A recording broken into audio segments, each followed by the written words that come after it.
ನಮಸ್ತೆ friends, welcome back to my channel.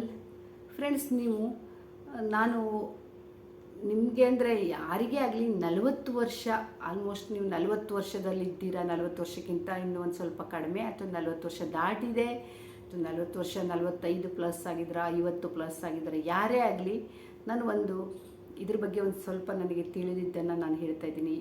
ಇದನ್ನು ನನ್ನ ಕಣ್ಮುಂದೆ, ನಮ್ಮ ಕಣ್ಮುಂದೆ ತುಂಬ ಜನರ ಜೊತೆ ಆಗ್ತಾ ಇರೋದನ್ನು ನೋಡ್ತಾ ಇದ್ದೀವಿ. ಬಹಳಷ್ಟು ಜನರು ಇದನ್ನೆಲ್ಲ ಎಲ್ಲರೂ ಈಗ ನಡೀತಾ ಇರೋದನ್ನು ನೋಡ್ತಾ ಇದ್ದೀವಿ. ಅದ್ರ ಮೇಲೆ ನಾನು ಹೇಳೋಣ ಅಂತ ಅನ್ಕೋತಿದ್ದೀನಿ. ನಾವು 40 ವರ್ಷ ದಾಟಿದ ಮೇಲೆ ನಮ್ಮ ಬಗ್ಗೆ ನಾವು ತುಂಬಾ ಕಾಳಜಿ ವಹಿಸಬೇಕು. ಫ್ರೆಂಡ್ಸ್, ಏನು ಗೊತ್ತಾ, ಯಾವಾಗ ಏನಾಗುತ್ತೆ, ಲೈಫ್ ಈಸ್ ಅನ್ಪ್ರೆಡಿಕ್ಟಬಲ್ ಅಂದರೆ ಯಾವಾಗ ಏನಾಗುತ್ತೆ ಅಂತ ಏನೂ ಗೊತ್ತಾಗಲ್ಲ.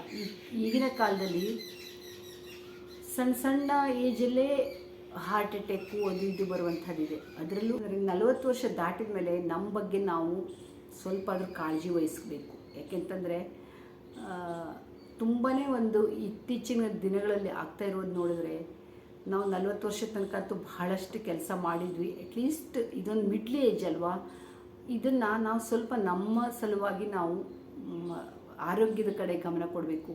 ಆರೋಗ್ಯದ ಕಡೆ ಅಂದರೆ ನಾವು ತುಂಬಾ ಇದು ಮಾಡಬೇಕು ಅಂತಲ್ಲ, ಸ್ವಲ್ಪ ಒಂದು ಇತಿಮಿತಿಯಲ್ಲಿ ನಾವು ಒಳ್ಳೆ ಆಹಾರ ತಿನ್ನೋದು. ಇತ್ತೀಚಿನ ದಿನಗಳಲ್ಲಿ ಯಾವ ಆಹಾರ ತಿಂದ್ರೂ ಒಂಥರ ಭಯನೇ, ಏನಾಗುತ್ತೋ ಏನೋ ಒಂಥರ ಎಲ್ರಿಗೂ ಆಗುತ್ತೆ ಅಂತಲ್ಲ, ಆದರೆ ಕೆಲವೊಂದಷ್ಟು ಈಗ ಆಹಾರದ ಪದ್ಧತಿಗಳು ಸರಿ ಇಲ್ಲ. ಯಾವುದೇ ಒಂದು ಉಪಯೋಗಿಸಿ ಅದರಲ್ಲಿ ಎಲ್ಲ ಕೆಮಿಕಲ್ ಮಿಕ್ಸ್ ಇರುತ್ತೆ. ಕೆಮಿಕಲ್ ಮಿಕ್ಸ್ ಇರೋದನ್ನೇ ನಮ್ಮ ಹೊಟ್ಟೆಗೆ ಹೋಗ್ತಾ ಇದೆ. ಸೊ ನಾವು ಆದಷ್ಟು ಒಂದು ಒಳ್ಳೆಯ ಫುಡ್ಡನ್ನು ತಿನ್ನಲಿಕ್ಕೆ ನೋಡಬೇಕು.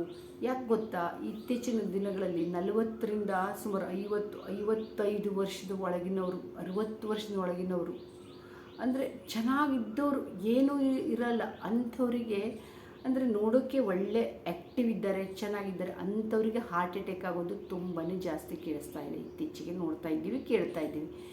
ನಾನು ಒಂದು ಉದಾಹರಣೆ ಹೇಳ್ತೀನಿ. ಮೊನ್ನೆ ನಮ್ಮ ತುಂಬ ಒಬ್ಬರು ಪರಿಚಯದವರು, ನಮ್ಮ ಫ್ರೆಂಡ್ಸ್ ಅಂದರೆ ಫ್ಯಾಮಿಲಿ, ಅವರು ಏಜು ಅಷ್ಟೊಂದು ಆಗಿಲ್ಲ.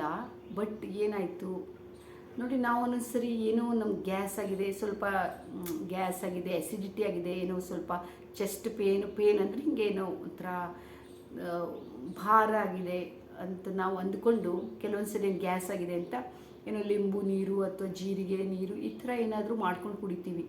ಆದರೆ ಅದು ಕೆಲವೊಂದು ಸರಿ ಅದು ಕಡಿಮೆ ಆಗೋಲ್ಲ. ಎಸಿಡಿಟಿ ಏನಾದರೂ ಆದರೆ ನಾವು ಹಾಸ್ಪಿಟ್ಲಿಗೆ ಹೋಗದೆ ಆದಷ್ಟು ಮನೆಯಲ್ಲೇ ಏನಾದರೂ ಮಾಡ್ಕೊಳ್ಳೋಣ ಅಂತ ಯೋಚನೆ ಮಾಡ್ತೀವಿ.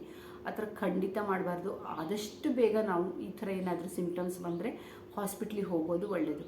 ಅದೇ ನಾನು ಹೇಳ್ತಾ ಇದ್ದೆ ಅಲ್ವಾ, ನಮ್ಮ ಒಬ್ಬರು ಫ್ರೆಂಡು, ಅವ್ರಿಗೆ ಹಾಗೆ ಆಯಿತು. ಒಂದಿನ ಸುಮ್ಮನೆ ಹೀಗೆ ಏನೋ ಚೆಸ್ಟಲ್ಲಿ ತುಂಬ ಎಸಿಡಿಟಿ ಗ್ಯಾಸ್ ಏನೋ ಆಗಿದೆ, ತುಂಬ ಒಂಥರ ಭಾರ ಆಗ್ತಾಯಿದೆ, ಅವರಿಗೇನೋ ತ್ರಾಸಾಗ್ತಾ ಇತ್ತಂತೆ. ಬಟ್ ಅವರು ಒಂದು ಹಾಸ್ಪಿಟ್ಲಿಗೆ ಪರಿಚಯ, ಹಂಗೆ ಫ್ಯಾಮಿಲಿ ಡಾಕ್ಟರ್ ಥರ ಇದ್ದಾರೆ, ಅಲ್ಲಿ ಹೋದರೆ ಅಲ್ಲಿ ECG ಮಾಡಿಸಿದಾಗ ಸ್ವಲ್ಪ ಏನೋ ಪ್ರಾಬ್ಲಮ್ ಬಂತು.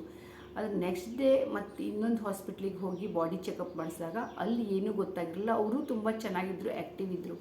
ಬಟ್ ಆಮೇಲೆ ಅವರಿಗೆ ಹಿಂದಿನ ದಿನ ಮಾಡಿಸಿರೋ ECGನ ತೋರಿಸಿದಾಗ ಅದರಲ್ಲಿ ಮಿಸ್ಟೇಕ್ ಇರೋದು, ಪ್ರಾಬ್ಲಮ್ಸ್ ಇರೋದು ಕಾಣ್ತು. ಆಮೇಲೆ ತಕ್ಷಣ ಅವರನ್ನು ಕರೆದು, ನೀವು ಈಗಲೇ ಅಡ್ಮಿಟ್ ಆಗಿರಿ, ನಿಮಗೆ ECGದು ಪ್ರಾಬ್ಲಮ್ ಇದೆ, ಇನ್ನೊಂದು ಸರಿ ನಿಮ್ಮ ECG ಇದೆಲ್ಲ ಮಾಡಬೇಕಾಗುತ್ತೆ, ಒಂದು ಸರಿ ನೋಡೋಣ ಅಂತ ಟೆಸ್ಟ್ ಮಾಡಿದಾಗ ಫ್ರೆಂಡ್ಸ್ ಏನು ಗೊತ್ತಾ, ಒಂಥರ ಶಾಕ್ ಗೊತ್ತಾ. ಅವ್ರು ನೋಡ್ಲಿಕ್ಕೆ ಆ್ಯಕ್ಟಿವ್ ಇದ್ದರು, ಊಟದಲ್ಲಿ ಸಹ ತುಂಬಾ ಅವ್ರದ್ದು ಒಂದು ಏನು ಹೇಳ್ತಾರೆ, ಒಳ್ಳೆ ಪಥ್ಯ ಅಂದರೆ ಚೆನ್ನಾಗಿ ಫುಡ್ ತಿಂತಾರೆ. ಅದು ಇದು ಅಂತ ಏನೇನೋ ತಿನ್ನೋದು, ಹೊರಗಡೆ ತಿನ್ನಲ್ಲ, ಹೊರಗಡೆದು ಏನೂ ತಿಂಡಿ ತಿನ್ನಲ್ಲ, ಮನೆಯದೇ ಅಡುಗೆ ಊಟ, ಮನೆಯಲ್ಲಿ ಮತ್ತು ಆಯಿಲಿ ಫುಡ್ ತಿನ್ನಲ್ಲ. ಅಷ್ಟೆಲ್ಲ ಚೆನ್ನಾಗಿ ಊಟದ ಒಂದು ಫುಡ್ಡಿಂದು ಒಂದು ಪದ್ಧತಿ ಇದ್ದಾಗಲೂ ಸಹ ಅವರಿಗೆ ಈ ಥರ ಆಯಿತು. ಆಮೇಲೆ ಸಡನ್ನಾಗಿ ಅವರಿಗೆ ಡಾಕ್ಟರ್ ಅಂದರು, ಇಲ್ಲ ಅಂದರೆ ತುಂಬಾ ಜಾಸ್ತಿ ಬ್ಲಾಕೇಜ್ ಇದೆ, ನಿಮಗೀಗ ತಕ್ಷಣ ಸ್ಟಂಟ್ ಹಾಕಲೇಬೇಕು ಅಂತ. ನೋಡಿ ಶಾಕ್. ಅವ್ರು ಬೆಳಗ್ಗೆ ಹೀಗೆ ಚೆಕಪ್ಪಿಗೆ ಅಂತ ಹೋದವರು, ಮತ್ತು ಹಿಂದಿನ ದಿನ ಅವ್ರಿಗೇನು ಚೆಸ್ಟಲ್ಲಿ ಸ್ವಲ್ಪ ಒಂಥರ ಪೇನ್ ಅಂದರೆ ಒಂಥರ ಗ್ಯಾಸ್ ತುಂಬ್ಕೊಂಡಂಗೆ ಇತ್ತಲ್ಲ, ನೆಕ್ಸ್ಟ್ ಡೇ ಏನೂ ಇರಲಿಲ್ಲ, ಆರಾಮಿದ್ರು ಅವರು. ಬಟ್ ಅಲ್ಲಿ ಪ್ರಾಬ್ಲಮ್ ಇತ್ತು. ಆಮೇಲೆ ಅವ್ರಿಗೆ ಸ್ಟಂಟ್ ಹಾಕಿ ವಿತಿನ್ ಅವರಲ್ಲಿ 1 ಅವರ್ 2 ಅವರಲ್ಲಿ ಅವರಿಗೆ ಬೇಗನೆ ಇದು ಮಾಡಿದರು, ಈಗಂತೂ ಮೆಡಿಕಲ್ ಫೆಸಿಲಿಟಿ ತುಂಬ ಬೇಗ ಆಗುತ್ತೆ ಚೆನ್ನಾಗಿರೋದ್ರಿಂದ. ಬಟ್ ಏನಾದರೂ ನೋಡಿ, ಬೈ ಚಾನ್ಸ್ ಅವ್ರ ಟೈಮ್ ಚೆನ್ನಾಗಿತ್ತು, ಏನಾದರೂ ಒಂದು ಚೂರು ವ್ಯತ್ಯಾಸ ಆಗಿದ್ರೆ ಏನಾಗ್ತಿತ್ತು ಹೇಳಿ? ಅವರು ನಿನ್ನೆ ಹಾಸ್ಪಿಟ್ಲಿಗೆ ಹೋಗಿರಲಿಲ್ಲ ಅಂದರೆ ತುಂಬಾ ಒಂದು ಡೇಂಜರ್ನ ಒಂದು ಇದಾಗ್ಬಿಡ್ತಿತ್ತು. ಸೊ ಇದು ಎಲ್ಲರಿಗೂ ಈ ಥರ ಚಾನ್ಸ್ ಕೊಡಲ್ಲ. ಟೈಮು ಬೇಗ ಒಬ್ಬೊಬ್ರಿಗೆ ರಾತ್ರಿನೇ ಏನೋ ಆಗೋದು ನಾವು ಕೇಳಿರ್ತೀವಿ. ಅದಕ್ಕೆ ನಾವು ಹೇಳ್ತೀನಿ, ನಾನು ವರ್ಷದಲ್ಲಿ ಒಮ್ಮೆ ಆದರೂ ನಾವು ಬಾಡಿ ಚೆಕಪ್ ಮಾಡಿಸ್ಕೋಬೇಕಾಗತ್ತೆ. ಈಗ ಎಬೋವ್ 40 ಅಂತೂ ಮನುಷ್ಯ ಖಂಡಿತ ವರ್ಷಕ್ಕೊಮ್ಮೆ ಅಥವಾ 2 ಸರಿ, 6 ಮಂತಿಗೆ ಒಮ್ಮೆನೋ ಅಥವಾ ವರ್ಷಕ್ಕೆ 1 ಸರಿ ಆದರೂ ಬಾಡಿ ಚೆಕಪ್, ಪೂರಾ ಬಾಡಿ ಚೆಕಪ್ ಮಾಡಿಸ್ಲೇಬೇಕು. ಬೇಸಿಕ್ ಚೆಕಪ್ ಏನಿರುತ್ತೆ, ಹಾರ್ಟಿಂದು ECG ಅಥವಾ ಬಾಕಿ ಎಲ್ಲ ಏನೇನು ಪ್ರಾಬ್ಲಮ್ಸ್, ಯಾವುದ್ಯಾವುದು ನಮಗೆ ಸಿಮ್ಟಮ್ಸ್ ಏನೇನಿದೆ, ನಮಗೇನಾಗುತ್ತೆ ಅದನ್ನೆಲ್ಲ ಖಂಡಿತ ನಾವು ಚೆಕಪ್ ಮಾಡಿಸಿದ್ರೆ ನಮ್ಗೆ ಮುಂದೆ ಆಗೋದನ್ನು ತಡೆಯೋಕ್ಕಾಗತ್ತೆ, ಮುಂದೆ ಆಗೋದನ್ನು ನಾವು ಈಗಲೇ ತಪ್ಪಿಸೋಕ್ಕಾಗತ್ತೆ. ಇಲ್ಲಾಂದರೆ ನೋಡೋಕ್ಕೆ ಚೆನ್ನಾಗಿದ್ದರೂ ಏನೂ ಇರಲಿಲ್ಲ, ಪ್ರಾಬ್ಲಮ್ ಇರಲಿಲ್ಲ, ಇದ್ದಕ್ಕಿದ್ದಂಗೆ ಹಿಂಗೆ ಆಯಿತು, ಹಾರ್ಟ್ ಅಟ್ಯಾಕ್ ಆಯಿತು, ಅದಾಯಿತು ಇದಾಯಿತು ಅಂತ ನಾವು ಎಷ್ಟೋ ಜನರಲ್ಲಿ ಕೇಳಿಬರ್ತೀವಿ. ಆದರೆ ಖಂಡಿತ ಅದು ಹಂಗಾಗಲ್ಲ. ಅದು ಯಾವಾಗಲೂ ಒಂದು ಸ್ವಲ್ಪ ಅದು ಇದ್ದೇ ಇರುತ್ತೆ, ನಮಗೆ ಗೊತ್ತಿರಲ್ಲ. ನೋಡೋಕ್ಕೆ ಅವ್ರು ಆ್ಯಕ್ಟಿವ್ ಇರ್ತಾರೆ, ಚೆನ್ನಾಗಿರ್ತಾರೆ, ಅದ್ರ ಒಳಗಡೆ ಅವರಲ್ಲಿ ಪ್ರಾಬ್ಲಮ್ ಇದ್ದಿರುತ್ತೆ. ಯಾಕೆಂತಂದರೆ ಅವ್ರು ಚೆಕಪ್ಪೇ ಮಾಡಿಸಿರಲ್ಲ, ಅವ್ರಿಗೆ ಗೊತ್ತೇ ಇರಲ್ಲ ಏನೋ ಆಗಿದೆ ಅಂತ ಅವ್ರ ಬಾಡಿಯಲ್ಲಿ.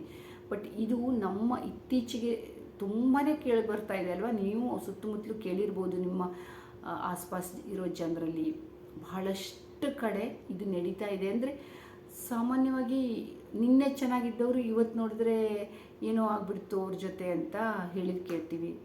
ಯಾರಿಗೂ ಆ ಥರ ಆಗದೇ ಇರಲಿ. ನಾನು ಎಷ್ಟೋ ಸರಿ ಹಾಗೆ ಮೊದಲೆಲ್ಲ ನನಗೂ ಅನಿಸ್ತಿತ್ತು, ಅವಾಯ್ಡ್ ಏನಾದರೂ ಆದರೆ ನಿಗ್ಲೆಕ್ಟ್ ಮಾಡೋದು, ಏನಾಗಲ್ಲ ಅಂತ. ಈಗ ಅನಿಸುತ್ತೆ ನಾವು ಈಗಿನ ಆಹಾರ ಪದ್ಧತಿ ಸರಿ ಇಲ್ಲ. ಆದಷ್ಟು ನಾವೇನು ಮಾಡಬೇಕು ಅಂತಂದರೆ ಸ್ವಲ್ಪ ಆಯಿಲಿ ಫುಡ್ಡನ್ನು ಆದಷ್ಟು ಕಡಿಮೆ ಮಾಡೋದು ಬೆಸ್ಟು. ಅದರಲ್ಲೂ ಮತ್ತು ಆಯಿಲಿ ಫುಡ್ ಆಯಿತು, ಈಗ ನಾವು ರಿಫೈನ್ಡ್ ಆಯಿಲ್ ಜಾಸ್ತಿ ಯೂಸ್ ಮಾಡ್ತೀವಿ, ಅದಂತೂ ತುಂಬಾ ಒಂಥರ ಹೆಲ್ತಿಗೆ ಪ್ರಾಬ್ಲಮ್ ಆಗುತ್ತೆ ಅಂತ ಅನಿಸುತ್ತೆ. ಆದಷ್ಟು ಈ ಕಚ್ಚಾ ಆಯಿಲ್ ಅಂದರೆ ಈ ಗಾಣದಿಂದ ಬರುವಂಥ ಎಣ್ಣೆನ ಉಪಯೋಗಿಸಿದರೆ ಅದು ಎಷ್ಟು ಒಳ್ಳೆಯದು ಶರೀರಕ್ಕೆ ಅಂತ ಹೇಳ್ತಾರೆ. ಯಾವುದೇ ಎಣ್ಣೆನಾದರೂ ನಾವು ಗಾಣದಿಂದ ತೆಗೆದಿರುವಂಥದ್ದು ಕಚ್ಚಾ ಆಯಿಲ್ ಅಂತ ಹೇಳ್ತಾರೆ, ಕಚ್ಚೆಗಾನಿಕ ತೇಲ್ ಅಂತ ಹೇಳ್ತಾರಲ್ಲ, ಆ ಥರದ್ದು ಉಪಯೋಗಿಸೋದ್ರಿಂದ ಭಾಳಷ್ಟು ಒಳ್ಳೆಯದು. ಮೊಳಕೆ ತರಿಸಿದ ಕಾಳುಗಳು ಆದಷ್ಟು ಹೀಗೆ ಸ್ವಲ್ಪ ನಾವು ಮತ್ತು ಗ್ಯಾಸ್ ಆಗುವಂಥ ವಸ್ತುಗಳನ್ನು ನಾವು ತಿನ್ನೋದು ಅವಾಯ್ಡ್ ಮಾಡಬೇಕು. ಅದಕ್ಕಿಂತ ಎಲ್ಲಕ್ಕಿಂತ ಇದಂತೂ ಆಯಿತು ಬಿಡಿ, ಫುಡ್ಡಿನ ಸಿಸ್ಟಮು ಅದು ಎಲ್ಲರಿಗೂ ಗೊತ್ತಿದೆ. ಬಟ್ ಎಲ್ಲಕ್ಕಿಂತ ಇನ್ನೂ ಜಾಸ್ತಿ ಅಂದರೆ ನಾವು ಏನಾದರೂ ಒಂದು ಸ್ವಲ್ಪ ಏನಾದರೂ ಆಯಿತು ಅಂತಂದರೆ ನಾವು ನಿಗ್ಲೆಕ್ಟ್ ಮಾಡಬಾರ್ದು. ಫಸ್ಟು ಹಾಸ್ಪಿಟ್ಲಿಗೆ ಹೋಗಬೇಕು, ನಮ್ಮ ಚೆಕಪ್ ಮಾಡಿಸ್ಬೇಕು. ಏನಾದರೂ ದೊಡ್ಡದು ಆಗೋದಕ್ಕಿಂತ ಮೊದಲು ಪ್ರಿಕಾಷನ್ ತೊಗೊಳ್ಳೋದು ಒಳ್ಳೆಯದಲ್ವ? ಏನಾದರೂ ಮುಂದೆ ಆಗೋದನ್ನು ತಡಿಬಹುದು. ಅದಕ್ಕಿಂತ ನಾವು ಏನೂ ಆಗಿಲ್ಲ, ನಾನು ಆರಾಮಿದ್ದೀನಿ ಅಂತ ನಾವು ಅದನ್ನು ನಿಗ್ಲೆಕ್ಟ್ ಮಾಡಿಬಿಟ್ರೆ ಇನ್ನು ಮುಂದೊಂದು ದಿನ ದೊಡ್ಡ ಅನಾಹುತ ಆಗೋದು ಇರುತ್ತೆ. ಎಷ್ಟು ಜನರಿಗೆ ಇದಾಗುತ್ತೆ ಗೊತ್ತೇ ಇರಲ್ಲ.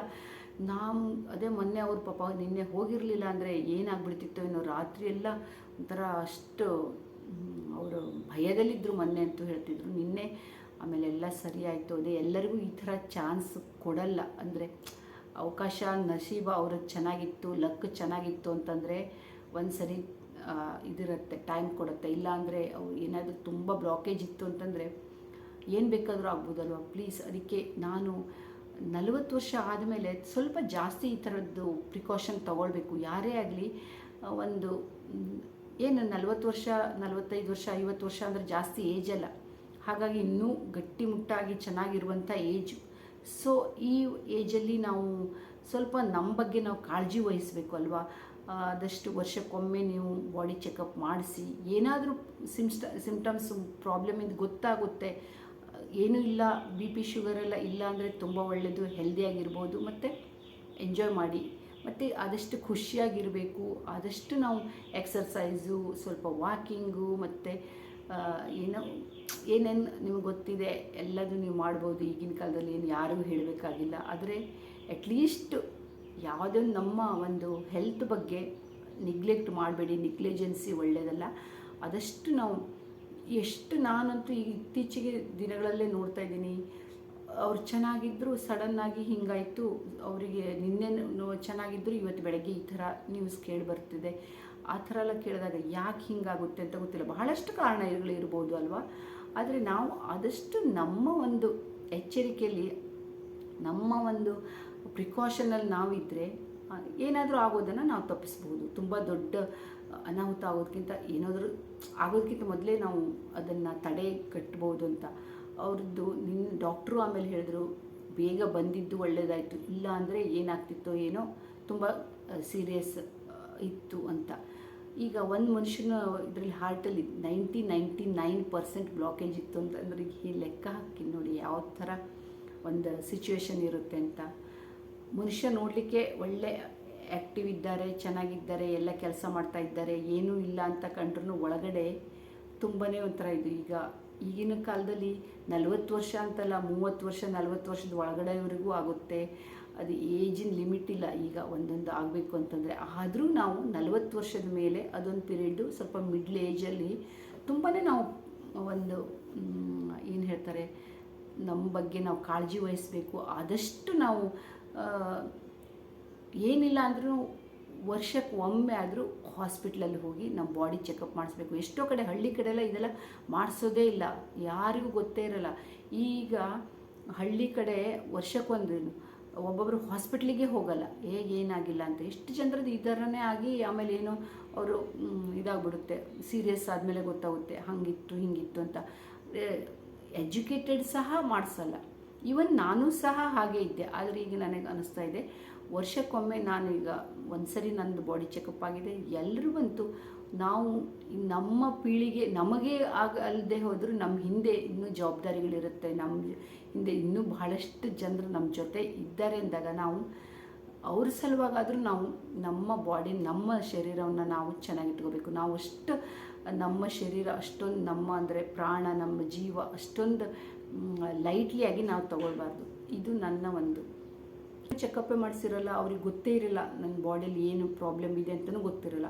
ಆ ಥರ ಮಾಡಿದೆ. ಆದಷ್ಟು ತಿಳುವಳಿಕೆ ಇದ್ದವರು ಅವ್ರನ್ನ ಸ್ವಲ್ಪ ಕರ್ಕೊಂಡು ಹೋಗಿ ಚೆಕಪ್ ಮಾಡಿಸ್ಬೇಕು.